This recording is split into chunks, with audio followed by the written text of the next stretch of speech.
Assalamualaikum warahmatullahi wabarakatuh.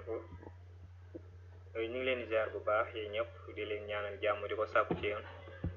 tey nag waa Islam Pro dañoo ñëwaatoon ak yéen rek ngir wan leen benn action bu simple boo xam ne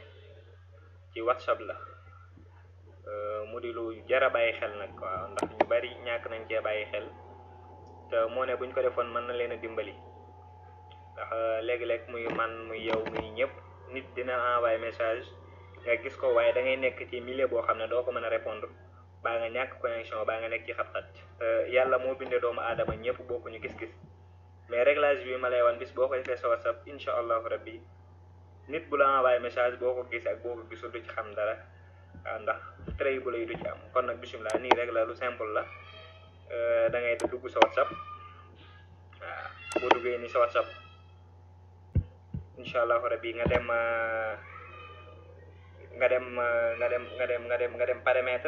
paramètre boobu si touche bi la gis nga ko nii mi ngi nii waaw nga dugg boo duggee paramètre am na fuñ bind compte nga dugg compte gis nga ko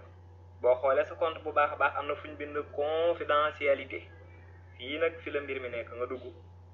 gis nga bu baax a baax lecture lii kii bi ci suuf